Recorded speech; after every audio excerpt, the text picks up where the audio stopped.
Sayın seyirciler, iyi günler. Bugün 9 Eylül 2020. Bugünkü konumuz Çin virüsü ile ilgili. Bugün tüm dünya koronavirüs salgınıyla mücadele ederken, boğuşurken Çin'de dün yani 8 Eylül günü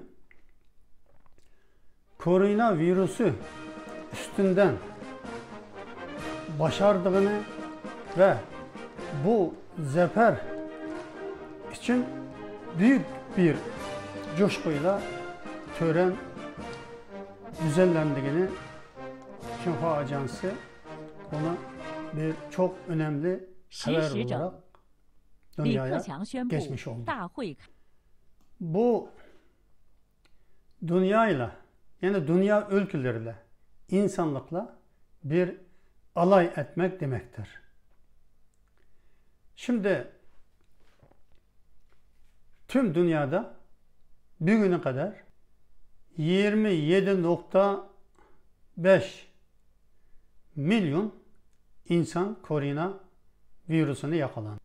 Ölüm sayısı 896 bin. Yani 900 bine bugün yarın ulaşacak. Yani şimdi Türkiye'nin de bulunduğu tüm ülkeler korona virüsü bu salgın yüzünden çok mağdur durumda. Hatta Türkiye'de 100 yıllık tarihi lokantalar bile iflas ederek kapandığı televizyon haberlerinde açıklandı. Çok acı verici durum ve iflas olan çok sayıda işletmeler, fabrikalar var. Bu virüs nereden geldi? Nerede ortaya çıktı? Elbette Çin'den. Yani Çin'den, Wuhan'dan Çin'e ve Çin'den dünyaya dağıldı. Ama Çin bugün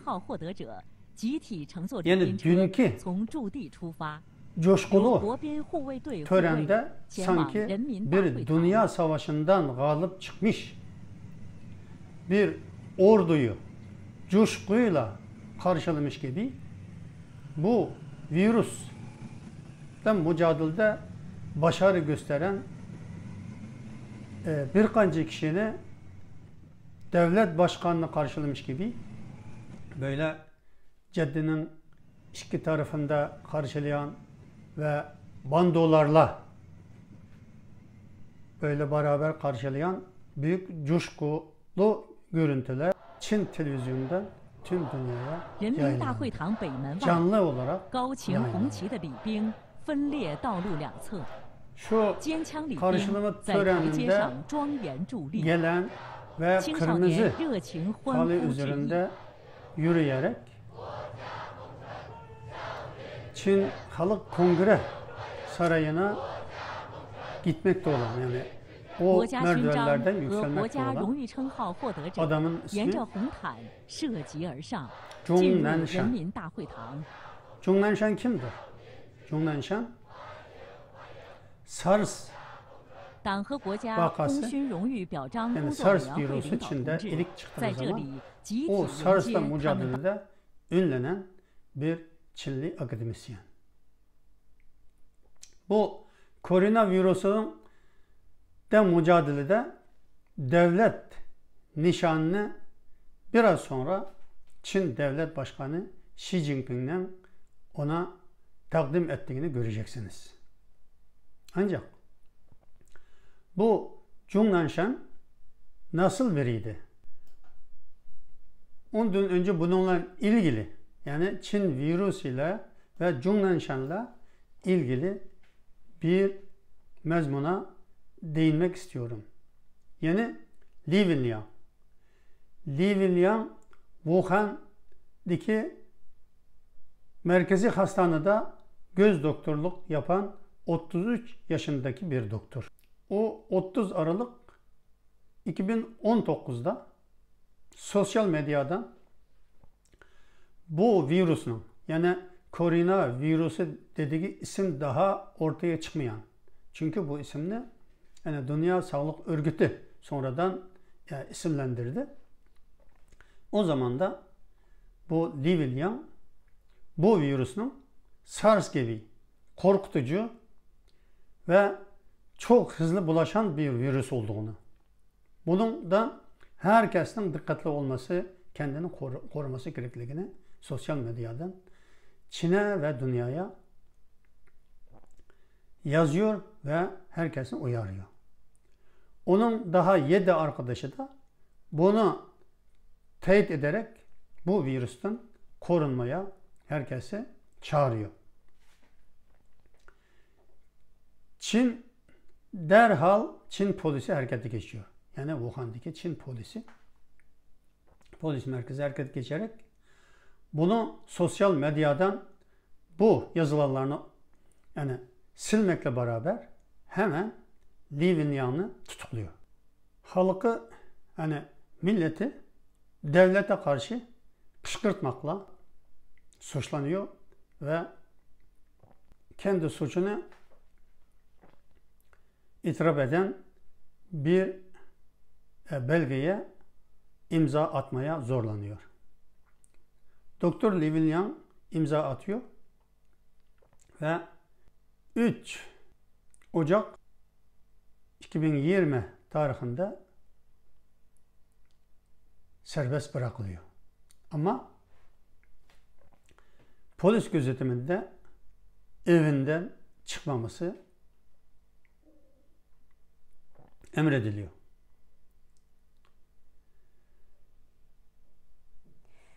Bir ve 2 Ocak'ta Çin'in merkezi televizyon kanalı Li Wenliang'ın suçunu ve böyle halkını devlete karşı kışkırtma, fitne yaratma,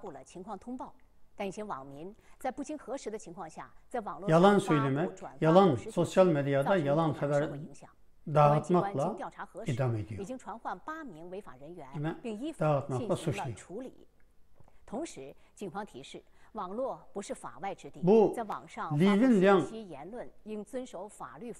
Çin virüsünün tehlikesini ortaya koyduktan sonra Çin'de çok büyük tedirginlikler oldu. Ama bu tedirginliği ortadan kaldırmak için Zhong Nanshan çok otorite olan, yani tıp sahasında çok otorite olan akademisyen Zhong Nanshan'ı Çin Komünist Partisi sahaya sürüyor. Zhong Nanshan televizyonda, yani merkezi televizyon istasyonunda, yani merkezi TV'de Çin'den söylüyor ki böyle bir virüs ortaya çıktı. Ama hayvandan insana bulaşmayacak. Yani toplum tedirgin olmasın diye açıklama yapıyor. Virüs ise tüm şiddetiyle Çin'e her yerine dağılıyor. Ama Çin virüsünü gizliyor.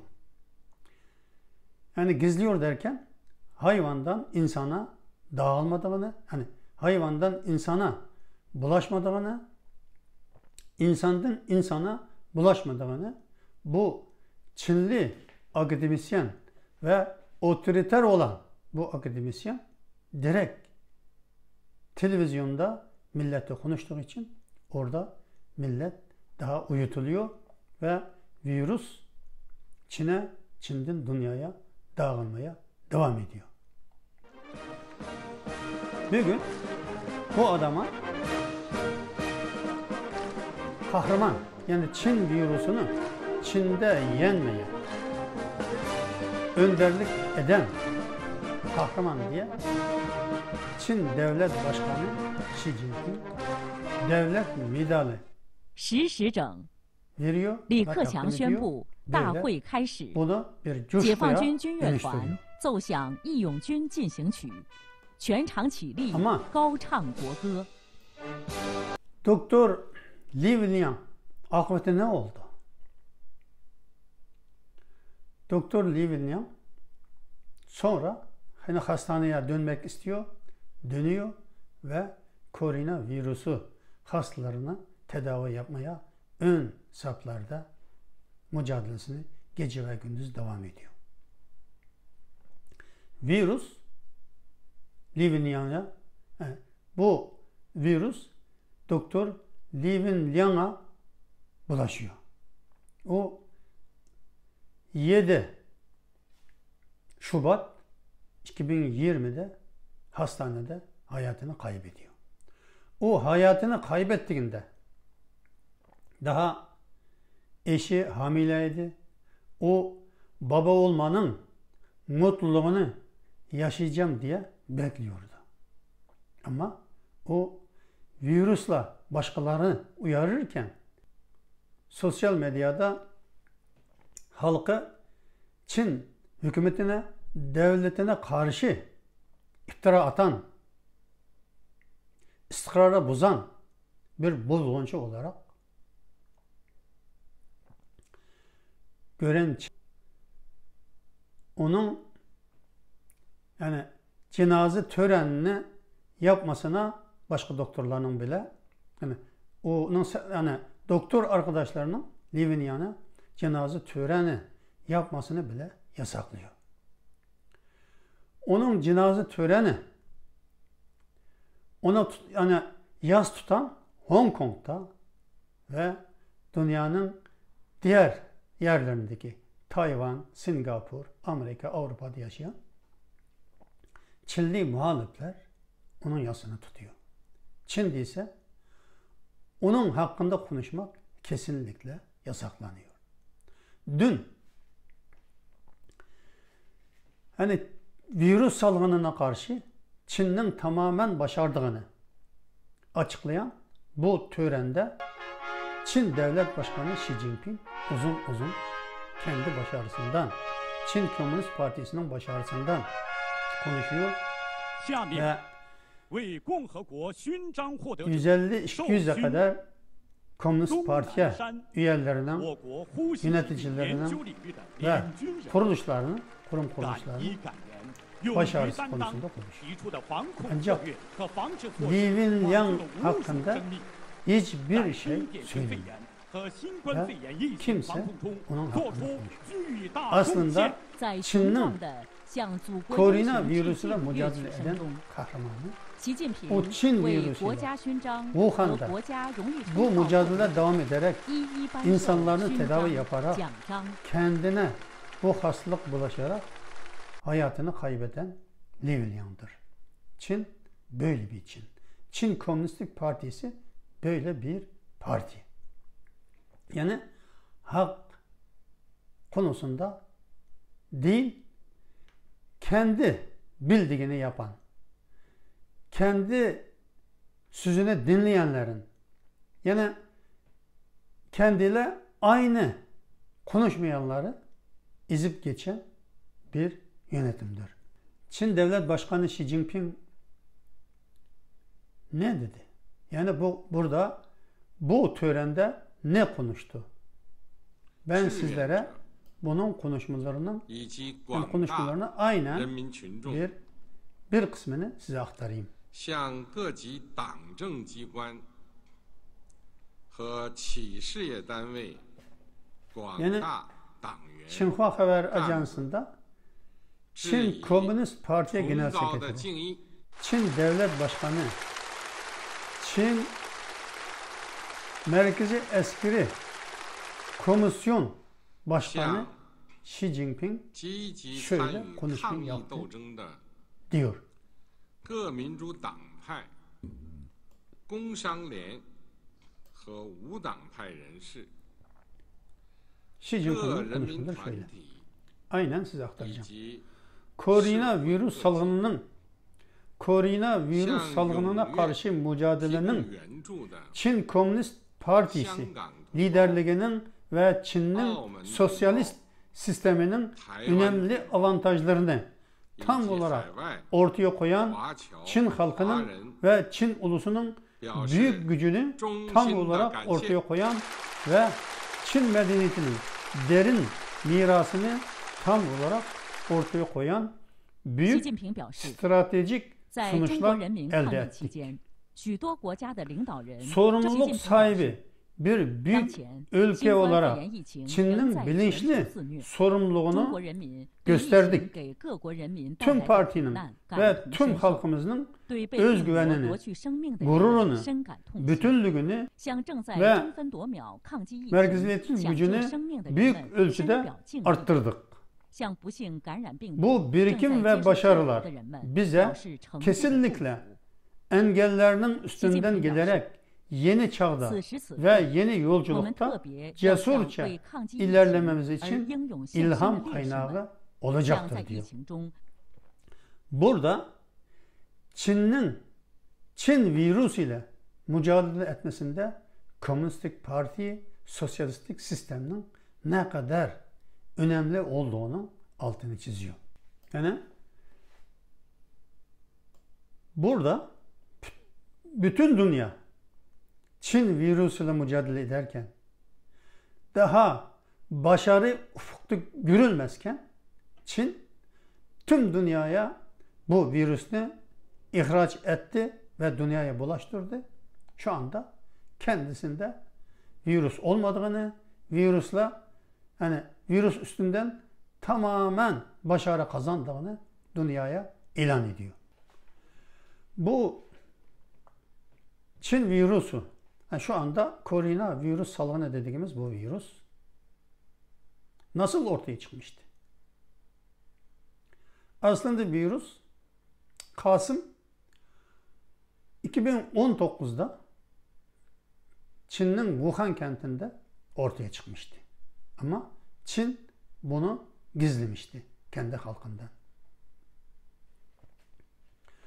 Ocak ayında gerçi Li Wenliang ve onun arkadaşları bu virüs hakkında dünyanı uyarmış olsa da, bilhassa Çin'i uyarmış olsa da, Çin'de bahar bayramı arabası olduğu için Xi Jinping direkt kendi emir vererek bu konuda şimdi gizlilikle sağlanmasını istemişti.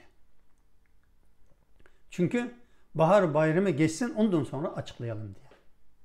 Çin'de en azında 500 milyon insan bir yerden bir yere hareket edecekti. Bu yüzden virüsün ortada olduğu açıklanmadı. Dün devlet nişanını devlet başkanı Çin Komünist Parti Genel Sekreteri Xi Jinping'in elinden alan Zhong Nanshan Çinlilere açıklama yaparak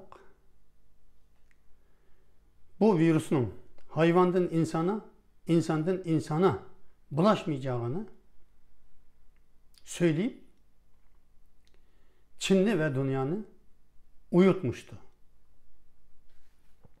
Çin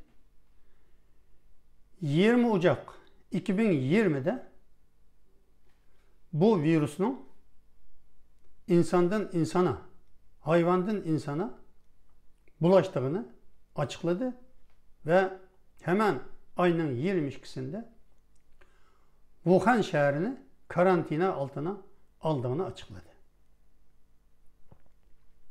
Wuhan'da 11 milyon nüfusu var. Büyük bir şehir. Ayının 25'inde, yani 25 Ocak'ta Wuhan Şehir Belediye Başkanı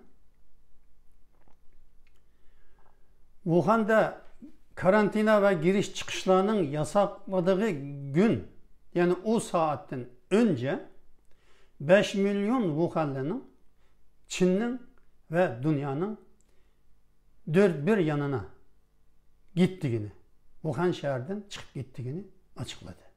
Yani virüs Çin'e ve dünyaya dağılmaya başlamıştı. Çin bilerek buna izin vermişti.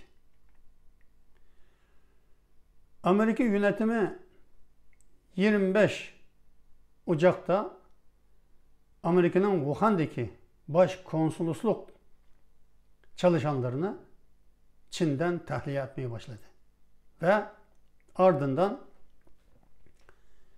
Wuhan'dan Amerika'ya olan uçuşlarının hepsini durdurduğunu, Wuhan'dan uçan uçaklarının Amerika sınırları içine girmesinin yasaklandığını açıkladı.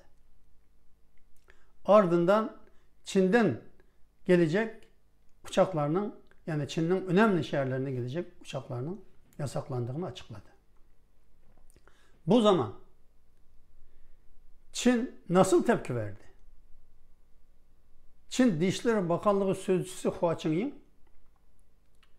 Amerika'nı dar kapalılıkla, yani dar kapalılıkla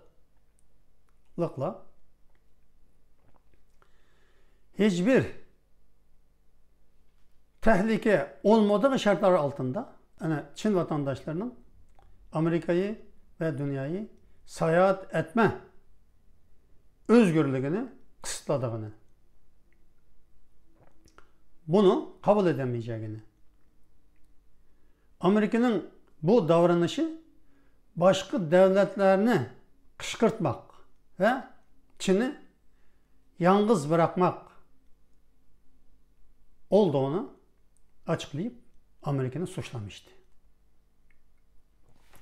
Ancak gerçi Amerika Çin'deki uçuşlarını, yani Amerika'ya olan uçuşunu durdurmuş olsa bile Hong Kong'dan ve dünyanın başka yerlerinden Şubat ayında, yani Şubat 2020'de 300 bin Çinli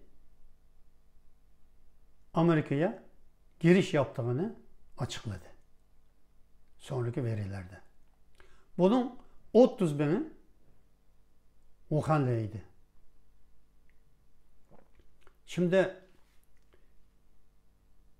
Çin, Amerika, Avrupa ve Türkiye'ye sürekli turist gönderdi ve yasaklayan Amerika'yı bile başka ülkelerden, Hong Kong'dan, Singapur'dan ve diğer yerlerden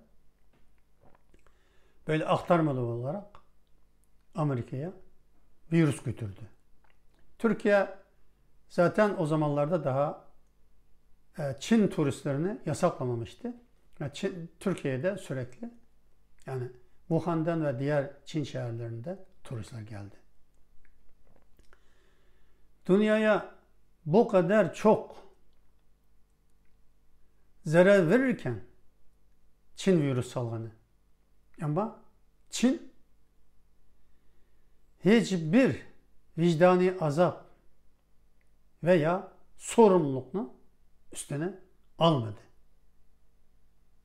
Aksice dünyanın Çin virüsüyle ekonomisinin çökmesini, sosyal yapısının bozulmasını, yönetimlerinin devrilmesini isteyerek dünyada daha 3 sene bu virüs devam edecek diye yakında Doğu Türkistan'da bunu böyle üst düzey bir gizli toplantıda açıklamış. Yani yöneticilerinin toplantısında. Bunu yöneticiler de diğer kendi bölgesindeki insanlara açıklamış. Çünkü daha yakında bir ay Doğu Türkistan'da Uygurları karantinaya ve giriş çıkışlarını ablukaya alarak bir ay aşı ve ilaç içirerek, aşı yaparak koronavirüs aşısına Uygur toplumunu kobay olarak kullandı. Ve yani açıklandığına göre 20.000'den fazla Uygur'a bu aşıyı denemiş oldu. Hatta çocuklara da denedi. Şimdi virüs kendisi bulaştırdı. Bir ay sonra bu virüs bitti dedi. ve herkesi serbest bıraktı. Ondan sonra ne diyor? Çin'de koronavirüsü bitti. Ama dünyada gene 3 sene devam edecek. Bizde zarur bulunursa, yani mecbur kalırsak ara sıra gene karantina olur. Ama geniş çapta koronavirüsü Çin'de dağılmayacak diye propaganda yapıyor. Bu virüs Çin'den çıktı. Çin'den dünyaya dağıldı. Nasıl? Çin bunu nasıl önledi? Neden çok kimse ölmüyor? Neden bunlar başardı?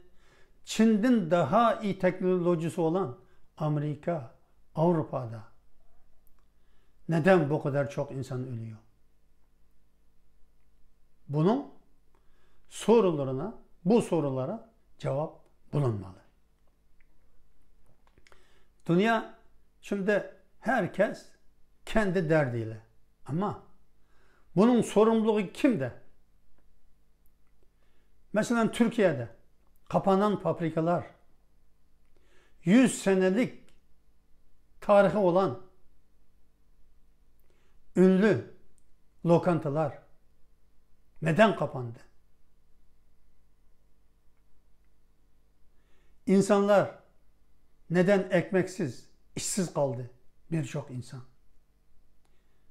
Sadece Türkiye'de değil, tüm dünyada. Bunun sorumlusu kim? Diyen konuda Türkiye'de bile bunu sorgulayan fazla kimse yok.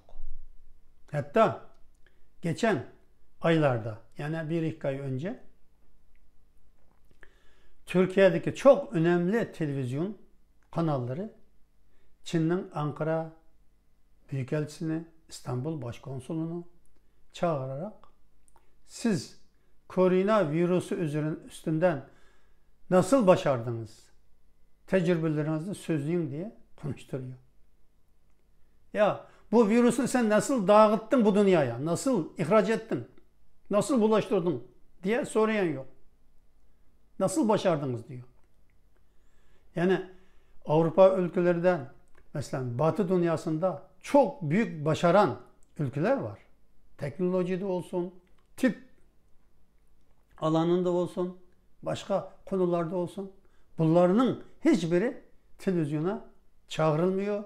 Onların başarıları konuşturulmuyor ve Türkiye'de onların hangi taraflarını öğreneceğiz? Bu hakkında kimse, hiçbir televizyon onları çağırmıyor. Ama Çin'in büyükelçisini, Çin konsullarını çağırıp virüse karşı başarısını soruyor. Çok yazık yani. Türkiye içinde, dünya içinde. Çin her yolla insanlarını, medya kuruluşlarını kendi için çalıştırabilir. Ama millet, insanlık hemen bu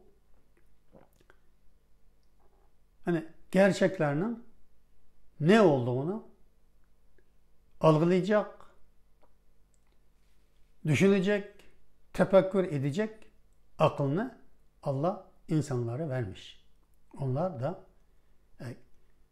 bunun ne olduğunu, bu virüsün nasıl dünyaya dağıldığını, bugün dünyanı nasıl perişan ettiğini, insanlığı nasıl böyle ağır krize soktuğunu bilen birçok ülke var ve birçok insan var. Bunun hesabını Çin bir gün vermek zorunda kalacak.